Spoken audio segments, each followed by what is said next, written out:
Welcome to your lecture on pharmacology, pharmaceutics, and pharmacokinetics. After this lesson, you should be able to define pharmacology, pharmacokinetics, pharmaceutics, therapeutic equivalence, and narrow therapeutic index. Comprehend basic principles of absorption, distribution, metabolism, and excretion. Identify different dosage forms and routes of administration, and recognize common drug allergies, side effects, and interactions. We're going to start with the basics. So pharmacology is going to be how drugs interact with the body. So this is how drugs produce their effect, whether they be good or bad. So this also includes side effects, contraindications, as well as their effectiveness or how good they work. Then we have pharmacokinetics, which is how drugs actually move through the body. So this will include absorption, distribution, metabolism, and excretion, or ADME, which we're going to talk about more. And then pharmaceutics, which is how the drugs are actually created. So whether they're made into a tablet, a capsule, or a suppository, something like that. Starting with ADME, like I said, this is absorption, distribution, metabolism, and excretion. First, we have absorption. This is the process by which drugs are actually absorbed into the bloodstream in order for them to produce an effect, and this typically happens in the GI tract. Some drugs have quick absorption times, such as liquid medications. This is because they're more easily able to pass into the bloodstream. Other medications, such as tablets or capsules, may depend on the GI tract's pH as well as its movement to determine how quickly they're going to be absorbed. We're going to discuss this concept more when we discuss different dosage forms and how quickly those are absorbed. Then you have distribution. This is the process by which drugs are actually taken to their site of action, or the place where they're supposed to go. This portion of ADME pertains to how well the medication reaches its target location once it's already absorbed into the bloodstream. So like I just said, this does primarily take place in the bloodstream. Factors that affect distribution includes a drug's solubility, or how easily it dissolves, its size, and then its protein binding. So once it's absorbed into the bloodstream, if it binds to proteins really quickly, it's not going to be available to go to its site of action and actually work. So you want a low protein binding of these medications. Then we have metabolism. This is the process by which drugs are changed by enzymes in order to become active, inactive, or just for elimination. So all enzymes are complex proteins that either speed up or slow down chemical reactions in your body. This is all primarily done within your liver, and an example includes the metabolism of codeine into morphine to be used as an analgesic as well as a cough suppressant. So in this case, we would call morphine a metabolite, which is just a substance that's resulting from the body's transformation of an administered drug.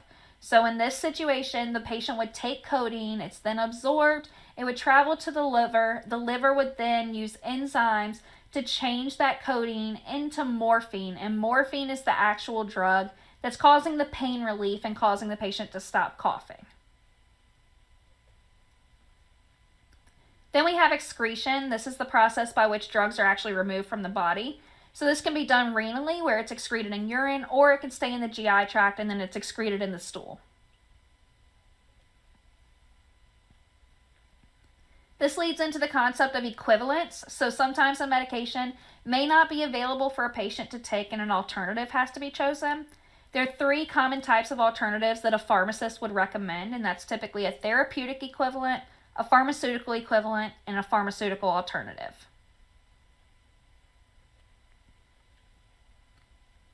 Starting with therapeutic equivalents, so when two medications contain the same active ingredients as well as the same pharmacokinetic principles as the reference drug, it's a therapeutic equivalent. And remember, pharmacokinetic principles just means its absorption, its distribution, its metabolism, and its excretion. So it acts the exact same as the other drug. So these are brand and generic medications. An example of this would be brand name, just plain Tylenol, 325 milligrams, and then generic acetaminophen, 325 milligrams. They both contain acetaminophen as the active ingredient. They have the same quantity of acetaminophen, and they have the same pharmacokinetic profile, so they're therapeutic equivalents. Whether you take the brand name or the generic, it's going to start working in the same time frame, it's going to work for the same duration, and you're going to have the same effect. So patients should be able to take therapeutically equivalent medications and experience no adverse effects from their current medications. So should be freely interchangeable. Then we have pharmaceutical equivalents. These medications contain the same active ingredient, however, they may differ in inactive ingredients, or their release properties. So an example of this would be plain Tylenol 325 milligrams like we were talking about, and then generic acetaminophen XR 325 milligrams. So in this case, both products share the same active ingredient, which is acetaminophen 325 milligrams. However, one is extended release and one is not. So again, their pharmacokinetic parameters have changed. These medications are not freely interchangeable, as it's going to change how the medication affects the patient. One is only going to last 4 to 6 hours for the patient, whereas the other is going to last 12 to 24 hours. So it's the same medication, but very different drugs. Then finally, you have pharmaceutical alternatives. So these medications may be the same main active ingredient, but it may vary in its salt form or other characteristics. So an example of this is metoprolol tartrate versus metoprolol succinate. Both of them have an active ingredient of metoprolol, which is a beta blocker. However, they're different forms of metoprolol. So again, these are not freely interchangeable, as the effects of the medications are not the same. One you only have to take once a day, whereas the other you have to take a couple of different times a day. So again, same active ingredient, but an alternate form of that active ingredient.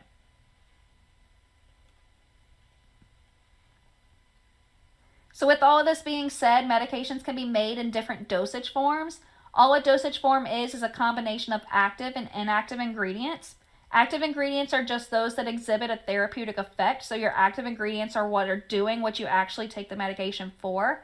Your inactive ingredients is just an ingredient that holds little to no therapeutic value. So these are just your fillers that make the active ingredient big enough to actually take as a dosage form.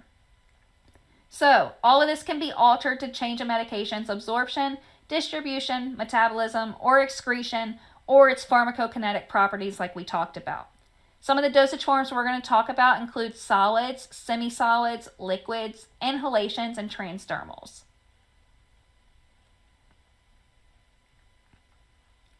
First, we'll cover solid dosage forms. Solid dosage forms include tablets, capsules, lozenges, and powders. Some advantages of using solid dosage forms include that they could be precisely dosed, they're very convenient, and they offer easy packaging, storing, and dispensing. Starting with the most common dosage form probably, that's tablets. These are powdered active and inactive ingredients that are compressed into a small solid form. They can be modified to be either extended or immediate release, and with this being said, they may or may not be enteric or film coated. They also may or may not be scored for breaking, so they may have a line down the middle where the patient can break them in half. And then some tablets do come in flavored chewable forms.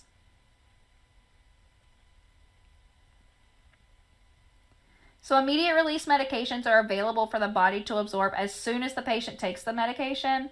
Contrary to that, extended release medications are modified to only release some of the medication over a long period of time. So I mentioned the concept of enteric coating in the last slide.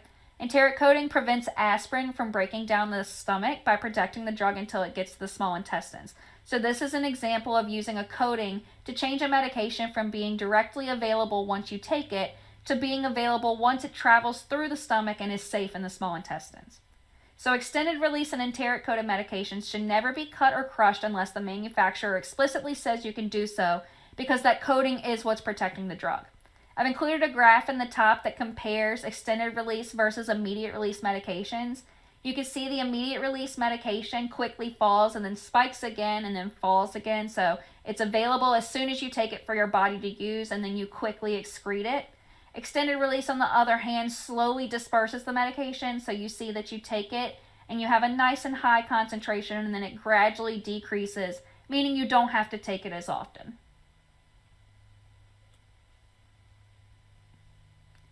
Next, we have capsules. These are medications in which the active ingredient is enveloped in a hard or soft gelatin shell. These can also be modified to be extended release or immediate release, just like tablets can be. And some capsules actually can contain sprinkles inside of them. And all sprinkles are small bead-like formulations of the medication that are meant to be sprinkled on food. So you just open the capsule and you can sprinkle it on something like applesauce for the patient to take.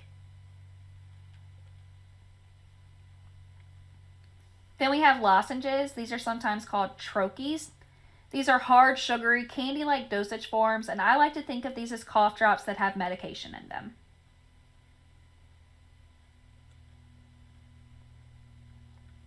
Finally, we have powders. These are ground combinations of drugs and inactive ingredients. They're typically supplied in packets or with a measuring scoop in order to be mixed with the liquid and consumed. So a good example of this is Miralax or Metamucil. So comes as a powder and you just scoop it out, put it in your water, and then drink it that way.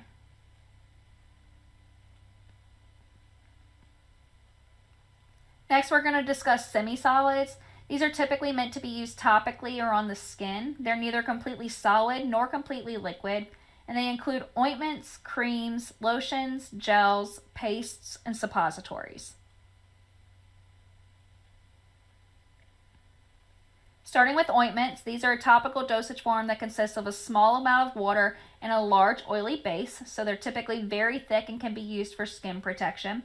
Common ointments include erythromycin ointment and neosporin ointment, but also Aquaphor, so very greasy and very thick. Then we have creams. This is typically a topical dosage form consisting of a small amount of oil and a water base, so the opposite of an ointment.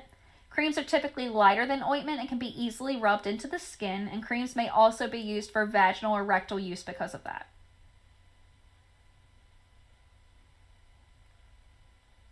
Then we have lotions. These are similar to creams in that they are a small amount of oil and a water base, but they are slightly thinner than creams, so they're used to cover a larger surface area than creams. So if you need to cover the entire torso or maybe the entire arms, it'd be better to use a lotion than a cream.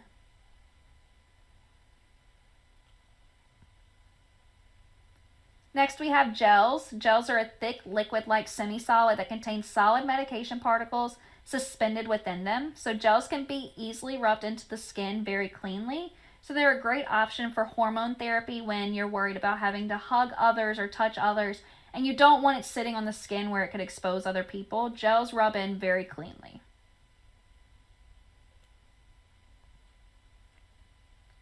Then we have pastes. Pastes are similar to ointments in that they are thick and contain a smaller amount of water. In this case, instead of oil, pastes are a large amount of solid mixed with a small amount of liquid to form a stiff, thick semi-solid. So an example of a paste is zinc oxide ointment, and a lot of pastes are also used for things like diaper rash.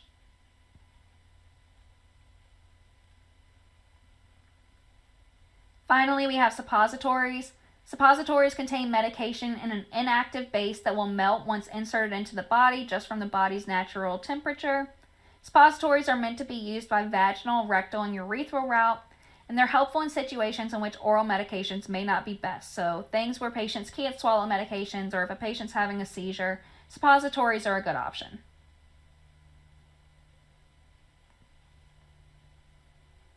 Next, we're going to discuss liquids. These typically have quicker onsets than solid dosage forms due to quicker absorption or no need for absorption at all in the case of like IV. Easy dose adjustments can be done with liquids, and the flavorings that are in liquids can actually be beneficial or detrimental to oral dosage forms. So sometimes the flavoring can help the medication to make it a lot easier to take, but at the same time, there are some medications that the taste is actually very detrimental and makes it harder to take. Ear and eye drops are considered liquid dosage forms as well, and liquid dosage forms include solutions, suspensions, and enemas. First, we'll discuss solutions. This is an evenly distributed mixture of dissolved medications or solutes in a liquid base or solvent. Just as a fun fact, I like to remember what a solvent is by knowing that solvent is what the drug is dissolved in. So solvent, dissolved in. So this is like Kool-Aid. You want the powder to be completely dissolved. You don't want any of the powder to settle on the bottom. There are aqueous solutions, which contain water, alcoholic solutions, which contain alcohol, and then finally hydroalcoholic solutions, which contain both alcohol and water.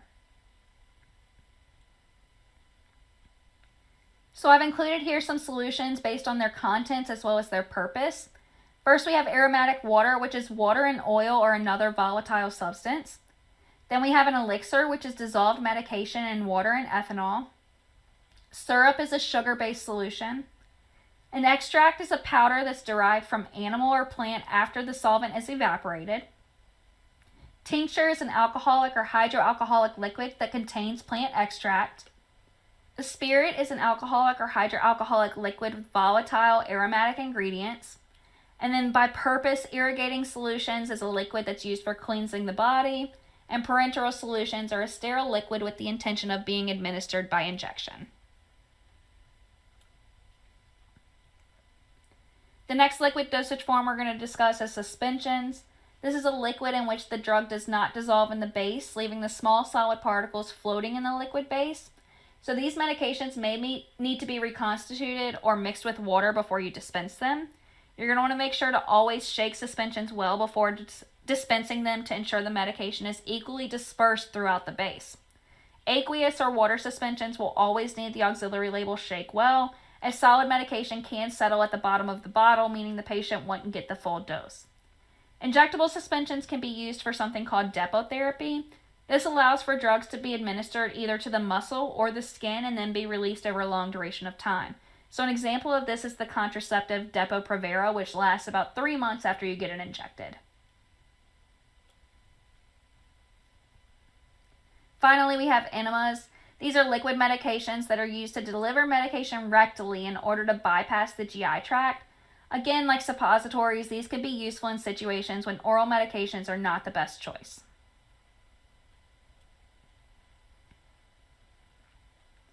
The next dosage form we're going to discuss is inhalations. These medications gain their name after the literal term inhalation, meaning to breathe in.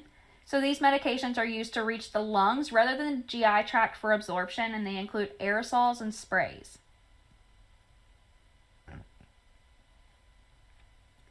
Starting with aerosols, these are a medication that's given as a very fine liquid or solid spray and a gas propellant.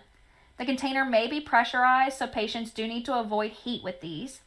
They contain a rapid onset of action as it does not have to be absorbed in the GI tract. Absorption takes place right in the lungs where you want the medication to go. And a common example is ProAir or albuterol.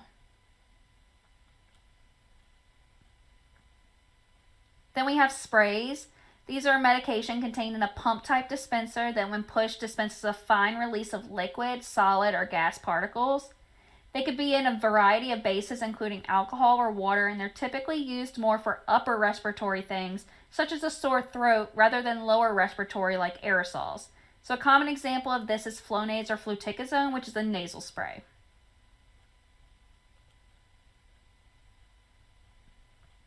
And the final dosage form we're going to discuss is transdermals, most common of which is a transdermal patch, which a medication is housed in a reservoir and slowly allowed to be released from the patch to the skin. So this eliminates the need for frequent dosing because a lot of times these patches are good from anywhere from 1 day to 7 days, but they can be irritating to a patient's skin.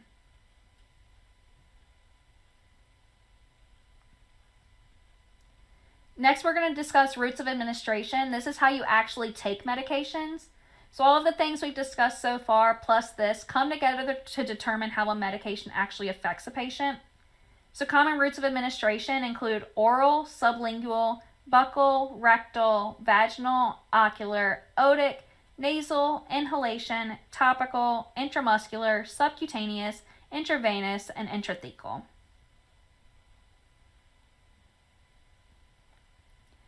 First, we have the oral route, which is medications that are meant to be taken by mouth. It's commonly abbreviated PO in SIGs, and it's the most common route of administration. All medications, when taken by the oral route, must pass through the GI tract in order to be absorbed typically, and they have a relatively slow onset because of this. Unfortunately, because of something called the first pass effect, the medication may be metabolized before it can even be distributed to the needed site of action. So first pass effect is when, before drugs are transported to their site of action, they first have to pass through the wall of the intestines and then be transported through the liver to the bloodstream. So when we talked about metabolism, we learned that a lot of this happens in the liver. So when the drugs pass through the liver first, some of the drugs can be completely metabolized in the liver before they can ever even reach the bloodstream. So other routes of administration, such as injectables, inhalations, or transdermals, do not undergo first pass effect because they do not have to go through the GI tract. So when you take a medication by mouth, it goes into your stomach or your small intestines where it's absorbed. From there, it goes to the bloodstream. In the first place, it goes to the liver. Since metabolism happens in the liver, unfortunately, sometimes those enzymes we talked about can eat up the drug before it ever gets a chance to cause the effect that we wanted it to.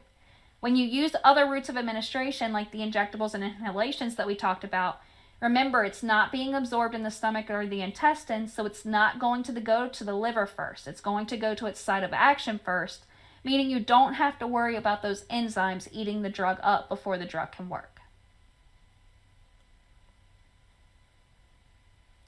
Then you have your sublingual route. These should be placed under the tongue, and they're commonly abbreviated SL. These are not always considered an oral route due to avoiding the GI tract, so they do not undergo first pass effect.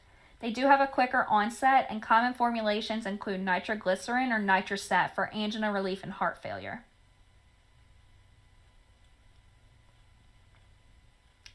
Similarly to the sublingual route, we have the buccal route, which is to be placed between the cheeks and the gums. It also does not go through the GI tract, so it also does not go through first pass effect or first pass metabolism. And these also have a faster onset of action than the oral route.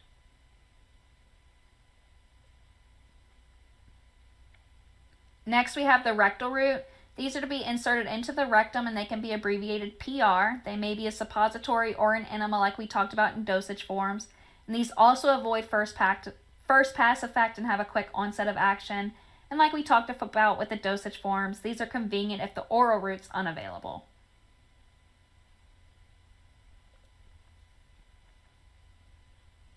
Then we have the vaginal route. These are to be inserted into the vagina, and that may be abbreviated PV.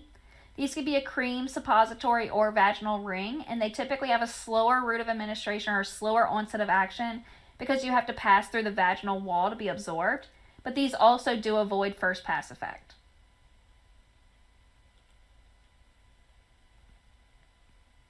Then we have the ocular route. These are to be placed in the eye, and it may also be called ophthalmic.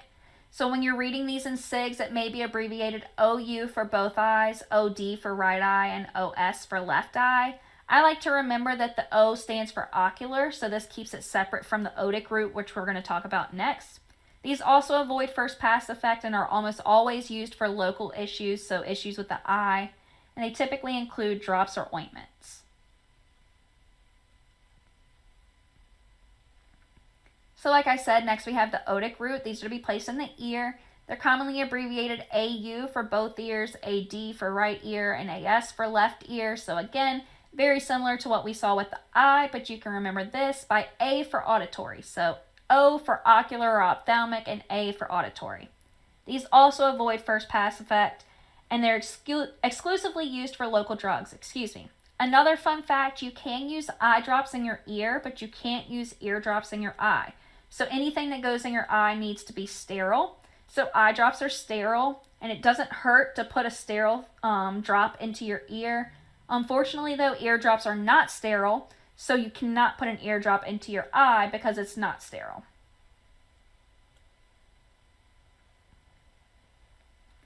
Then we have the nasal route. These are to be inhaled through the nose. So this can be commonly abbreviated IEN for in each nostril. They're commonly an aerosol or spray medication like we discussed, and they avoid first pass effect. They have a quick onset of action, and a common example is Flonase or fluticasone.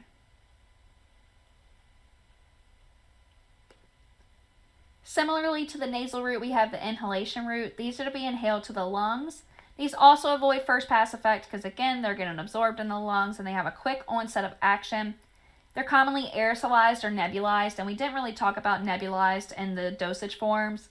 But aerosolized medications are those that are tiny droplets in a gas propellant canister, such as an inhaler, like we said, whereas nebulized medications come as a liquid in a vial, and they're turned into a mist using pressure by a machine called nebulizers. So nebulizers require tubing and typically a face mask in order to inhale the medication, and patients are going to commonly ask you for these supplies, so definitely be aware of where your nebulizer equipment is.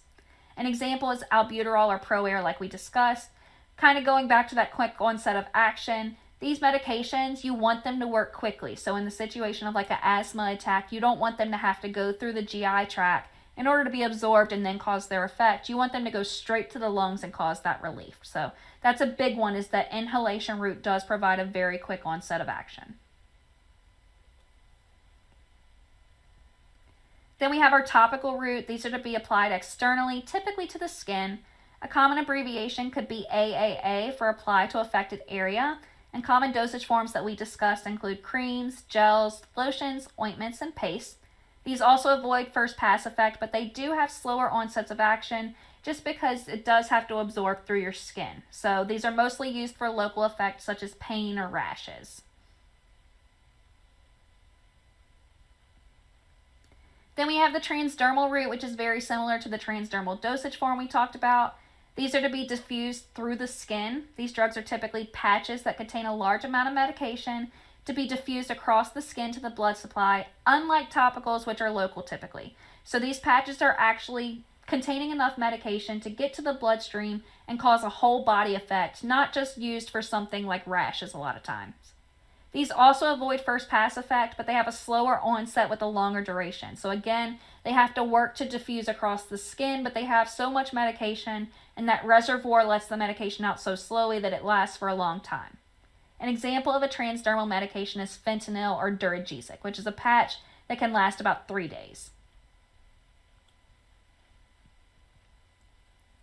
Moving on to the intramuscular route, these are to be injected into the muscle, and they're commonly abbreviated as IM. These are used for larger volume injections, and the onset of action depends on the blood supply to the muscle. These also avoid first pass effect, and an example of a drug using this route would be epinephrine or an EpiPen, and vaccines are also commonly given via this route. Then we have the subcutaneous route. These are to be injected under the skin. It's commonly abbreviated SC, sub-Q, or SQ, and these are used for smaller volumes of injections. These also avoid first pass effect, and they have a quick onset of action because of the capillaries that are located under the bed of the skin, and insulin is injected by sub-Q route.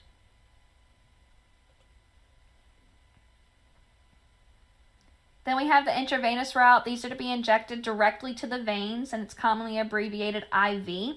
These have the quickest onset of action as it goes straight to the bloodstream, so it avoids that absorption step that we talked about with pharmacokinetics. These also avoid first pass effect because they go straight to the bloodstream, like I said, and they're also ideal for when oral is not a good option and a medication is needed quickly.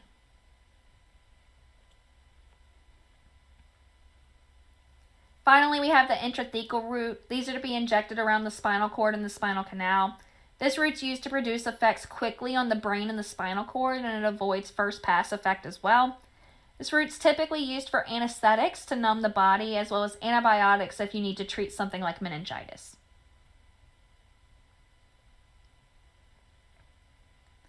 Now that we've covered the basics, we're going to dive into the common side effects, common medication allergies, and common drug interactions of different medications. We're also going to touch a little bit on high alert medications before we finish. So side effects are sometimes called adverse effects, and they're unintended effects of a medication. They could be either beneficial or detrimental sometimes. Common oral medication side effects include GI discomfort. Topical and transdermal side effects typically include skin irritation. Injectable medications commonly cause injection site pain. And some classes of medication contain important adverse effects that are specific to them. So we're going to cover that with a bunch of different classes real quick. First, we have NSAIDs or non-steroidal anti-inflammatory drugs. Our stomach naturally produces a fluid to protect from stomach acid, which can lead to ulcers or stomach bleeding. NSAIDs disrupt the production of that fluid, which can ultimately lead to ulcers or stomach bleeding. NSAIDs can also cause serious kidney damage and can also increase a patient's risk of having a blood clot. So these are all very rare, serious side effects that you should look out for if your patient mentions anything that reminds you of these. That way you could tell your pharmacist immediately and they could talk to the provider. Other less rare but more common side effects of NSAIDs include heartburn, gas, stomach pain, constipation, and diarrhea. Then we have depressants and sedatives. These medications can cause respiratory depression or slowed breathing when they're overtaken. Other common but less severe side effects of depressants and sedatives include forgetfulness or amnesia, drowsiness, and dizziness. So signs of respiratory depression include slurred speech and blue lips or extremities.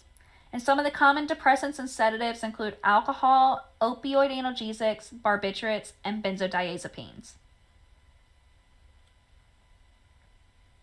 So looking a little bit closer at opioids, other common side effects of opioid analgesics include constipation, nausea, vomiting, and itching. Opioids also induce tolerance, which is when a patient's body requires an increased dose of medication to achieve the same effect. So if a patient started on oxycodone 10 milligrams, that may help their pain for about a month, and then they may notice that they need 20 milligrams to get the same effect.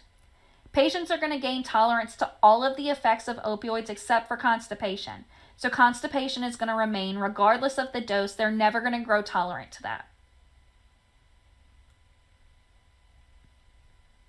Next, we have serotonin agents. These include SSRIs, or selective serotonin reuptake inhibitors, SNRIs, or serotonin norepinephrine reuptake inhibitors, tricyclic antidepressants, as well as any other agent that could affect serotonin levels. If the body has too much serotonin, the patient can experience serotonin syndrome. So symptoms of serotonin syndrome that you're going to want to tell the pharmacist about immediately is if the patient says they have changes in mood such as agitation or confusion, rapid heartbeat, high blood pressure, twitching, sweating, or rigid muscles. These are all an emergency. More common symptoms of using serotonin agents include nausea, vomiting, diarrhea, and headache. Next, we have blood thinners. Blood thinners such as warfarin or aspirin help to prevent clots in high-risk patients.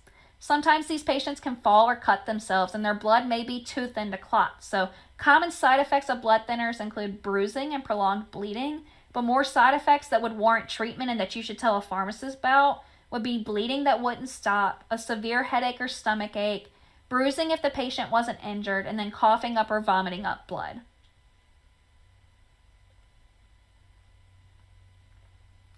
Then we have antihistamines.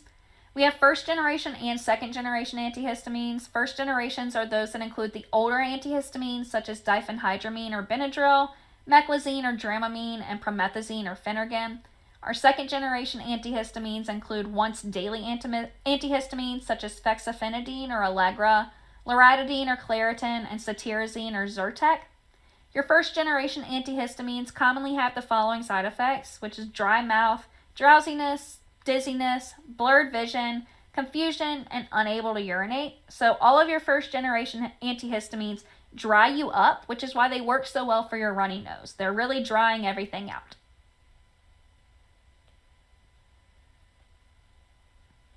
Then we have HMG-CoA reductase inhibitors, or statins. The most common side effect that patients complain of is going to be muscle pain.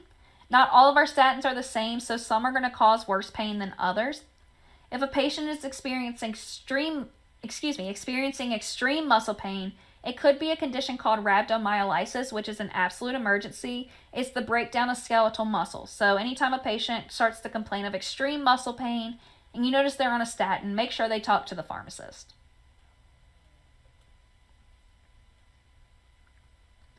Next, we have ACE inhibitors. These include the drugs lisinopril and ramipril.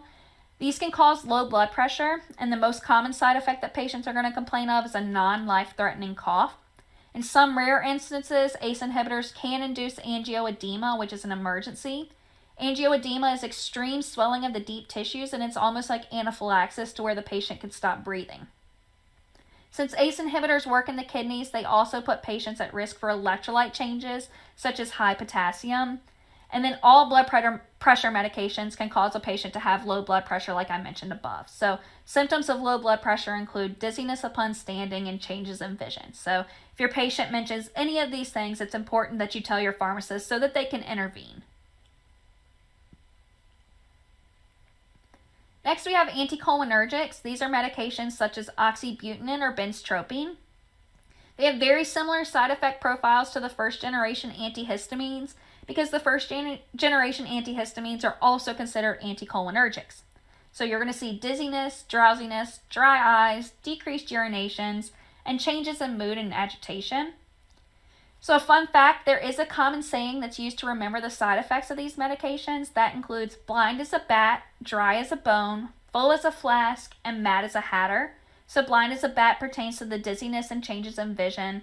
Dry as a bone pertains to the dry eyes. Full as a flask pertains to the inability to urinate. And mad as a hatter pertains to the changes in mood that a patient might experience.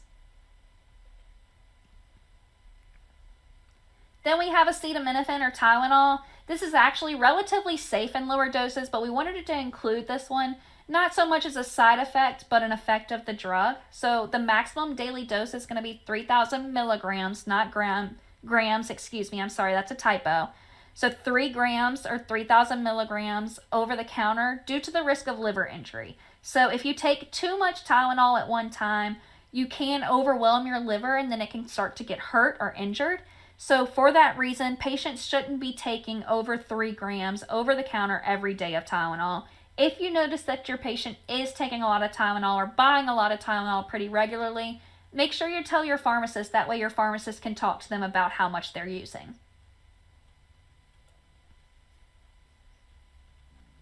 Finally, we have electrolytes and vitamins. So magnesium commonly causes diarrhea. I like to think of milk of magnesia or magnesium citrate. Those are things that are used to relieve constipation. So obviously magnesium would cause diarrhea as an effect.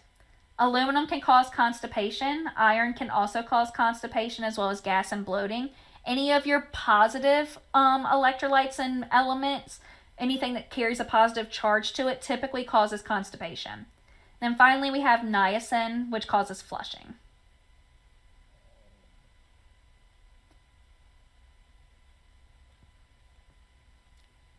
Next, we have our common medication allergies. The medication allergies that you should know about include penicillin antibiotics. The cross-sensitivity to cephalosporins is controversial. There are some providers that believe that if you have a penicillin allergy, you also should not use cephalosporins since they're both beta-lactam antibiotics. Others believe that even if you have a penicillin allergy, you are safe to use cephalosporins. With this being said, it's always important to just take down any allergies your patient may have so that the pharmacist and provider can make this decision for the patient with the most information. You also have sulfa drugs. These include Bactrim and glyburide. Anticonvulsants also commonly have allergies, so things like carbamazepine and phenytoin. NSAIDs, specifically aspirin, may have an allergy, and then chemotherapy medications. So symptoms of allergic reactions can range from mild all the way to life-threatening. Mild would be more something like itching, hives, and swelling, whereas life-threatening would be anaphylaxis, which is where the patient actually cannot breathe because their throat is swelling from the inflammation. Allergies that are mild, such as those that produce itching or hives, can typically be treated with the first-generation antihistamines, such as diphenhydramine or Benadryl, whereas allergies that are life-threatening, such as some penicillin allergies, have to be avoided at all costs and require emergent medical treatment if they are exposed. So with all of this being said, what can you do as a pharmacy technician? Always ask for patients' allergy information when they're dropping off prescriptions, just to ensure you have the most recent information. You can also recognize high-risk drugs and ensure your patient's not allergic to that medication when you're entering the prescription. If they are allergic to that medication, you can immediately alert your pharmacist so that they can reach out to the provider and find a solution. Finally, you can clean your counting tray and work area before and after counting any medication that's a high risk for an allergic reaction. So this is especially important for medication that commonly cause anaphylactic reactions such as penicillin or sulfa drugs. So after you count something such as penicillin, using alcohol to go ahead and clean your entire work area just to prevent any of the powder from the penicillin getting on future prescriptions, which may cause somebody to have an allergic reaction.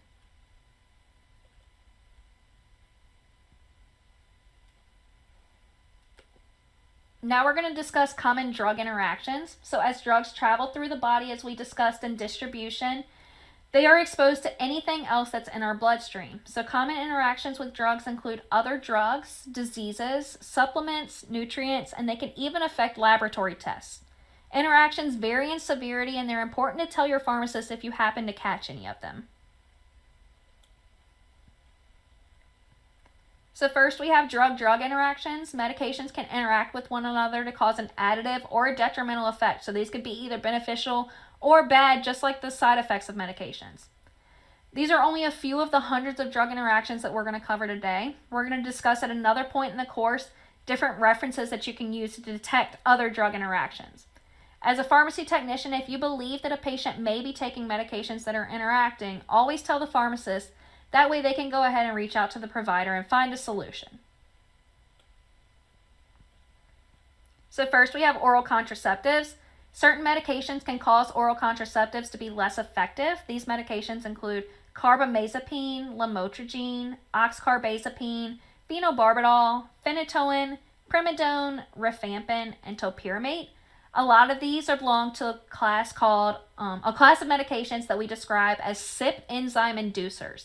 So those enzymes we talked about in the metabolism step in the liver, they are your CYP enzymes a lot of times. And these medications cause those enzymes to work even harder. So whenever you take these medications, those enzymes ramp up and now break down even more medications than they typically would.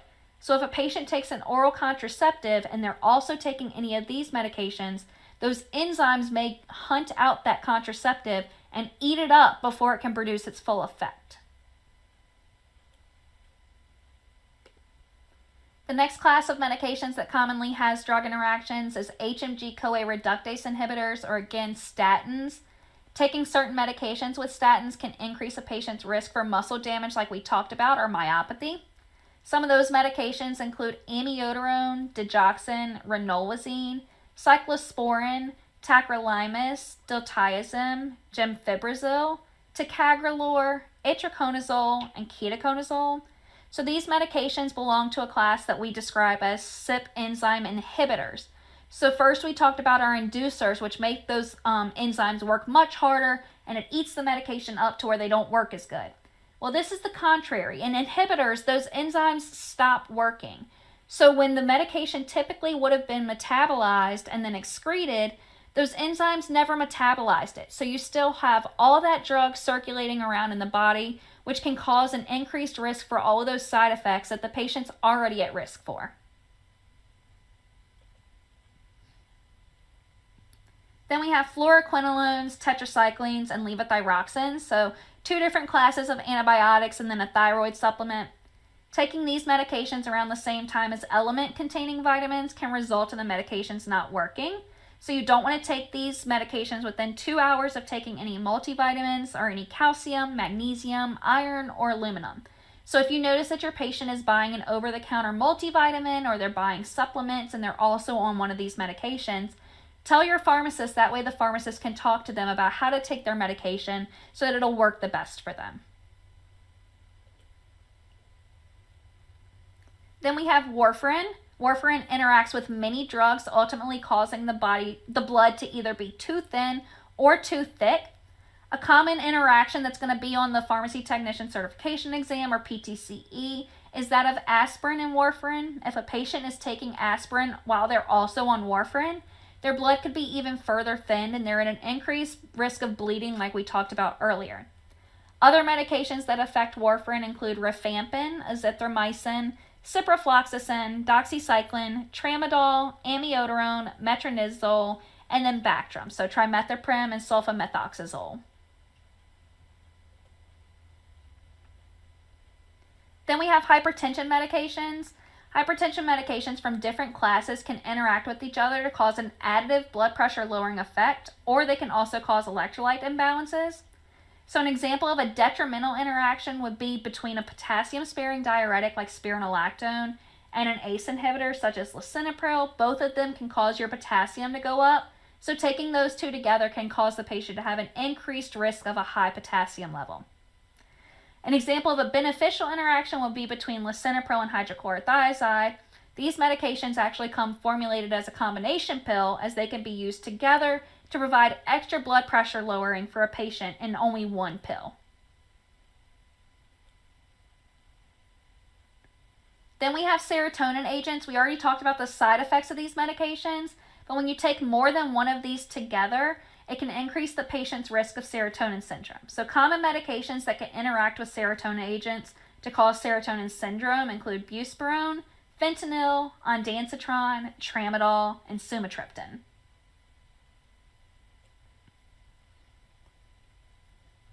Then we have depressants and sedatives. If a patient takes more than one depressant or sedative at a time, they're at an increased risk of respiratory depression like we talked about in the side effects section.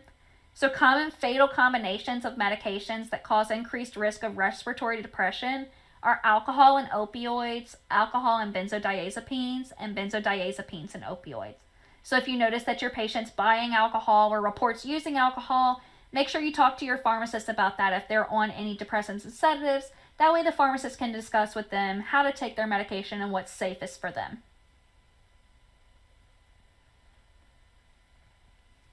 Then, like I said, we have some beneficial interactions. So some drug interactions are beneficial and help the drug to work better. Examples of these include amoxicillin and clavulanate potassium, which is augmentin. The clavulanate actually helps to protect the amoxicillin in the body so the bacteria can't break down the amoxicillin, making the amoxicillin work better. Then we have ritonavir and other HIV medications. The ritonavir helps to boost the effectiveness of the other HIV medications that it's co-formulated with.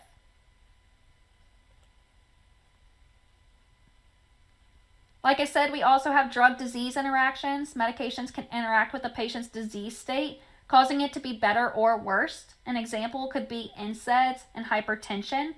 So NSAIDs can raise blood pressure, which ultimately makes hypertension worse.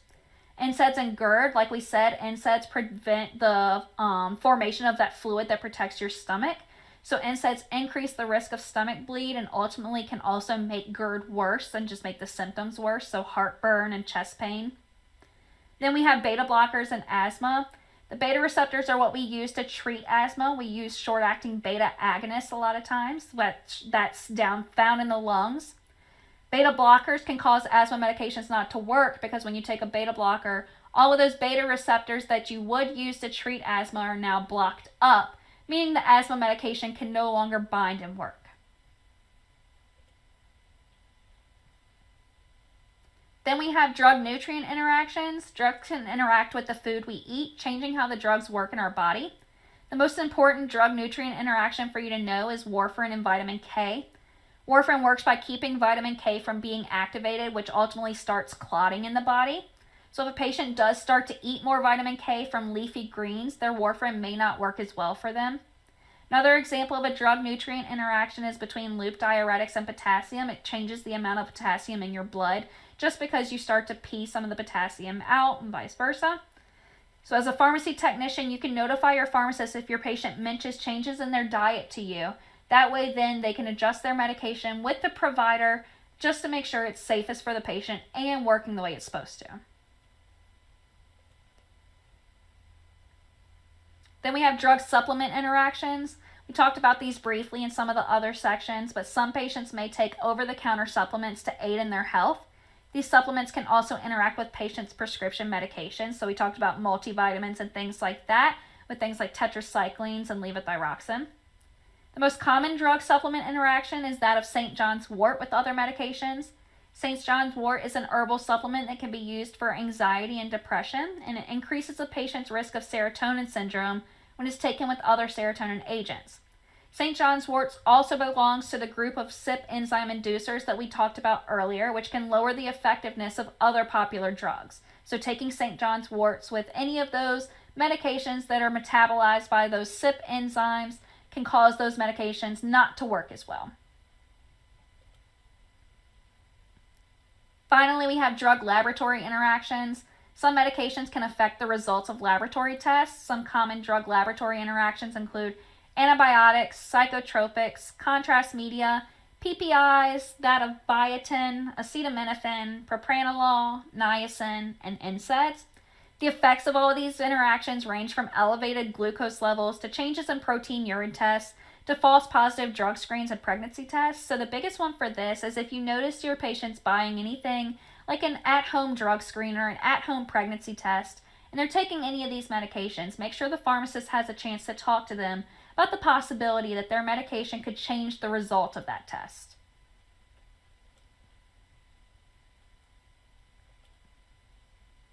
Finally, we're going to discuss some high alert medications. These are medications that are considered safe when taken as prescribed, but could potentially be dangerous if they're taken incorrectly. High alert medications and narrow therapeutic index medications are important to recognize just to ensure that when you're entering the information in the data entry step of the prescription processing process, that you are entering it accurately to prevent any of these dosing errors that could potentially hurt the patient. So starting with the concept of narrow therapeutic index, this is a comparison of the amount of drug that causes the desired effect versus the amount that causes toxicity. So in an ideal situation, you want this to be a large gap. You want 100% of the doses to cause a positive effect and 0% of the doses to cause toxicity. So what this looks like is maybe 10 milligrams of a medication causes the effect you want, but you want 100 milligrams to be the threshold in which it would hurt the patient. So you have a very large gap that even if the patient were to take 2 of their tablets, they're still safe. Some medications though, and like I said, that narrow therapeutic index, you may take 10 milligrams of a medication, but 20 milligrams will hurt the patient. So you have a very small window that if the patient were to take 2 of their tablets on accident, it could actually hurt them. So like I said, in some drugs, the window between the positive effect and the toxic effect may be small, and that's what a narrow therapeutic index is. So narrow therapeutic index drugs include warfarin, levothyroxine, digoxin, lithium, and phenytoin. So these are going to be the ones that as you're entering the prescription, you want to pay a lot of attention to the units you're using and making sure that you're entering the correct dose, because if the patient takes too much or too little, it may not work or it could hurt the patient. You also have ISMP high alert medications. ISMP is the Institute for Safe Medication Practices. They release a list of high alert medications based on practice setting. We have all of these PDFs in the chapter for you if you want to review these, just to be familiar with some of these high alert medications. A lot of times the judgment is based off of whether or not they have a narrow therapeutic index, so it really ties in with that last concept we just discussed.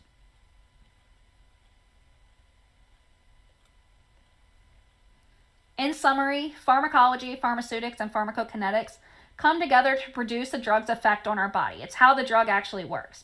While the active ingredient may be the same, therapeutic equivalents, pharmaceutical equivalents, and pharmaceutical alternatives vary in their release properties and inactive ingredients sometimes, so they cannot be freely interchanged all the time. Absorption, distribution, metabolism, and excretion are the main processes by which the body handles medications. There are many different dosage forms available that range in purpose as well as characteristics. Some of those purposes we talked about were first pass effect as well as their onset of action. Routes of administration help to deliver drugs to the site where they're needed, and they vary in both their onset of action as well as their first pass effect. And pharmacy technicians can assist pharmacists by recognizing common medication side effects, allergies, as well as interactions, and high alert medications, and then alerting the pharmacist so that they can help the patient. The biggest takeaways from all of this is just recognizing some of these basic principles, basic side effects, basic allergies, not really knowing the intricate details, but being able to go to your pharmacist and alert them if you think that there's anything that is suspicious going on or that could hurt the patient or cause the medications the patients are taking to not work as well. Remember that as a pharmacy technician, you are not allowed to counsel patients, so definitely get the pharmacist and the provider involved if you catch any of these. We hope you enjoyed the lecture. Thank you.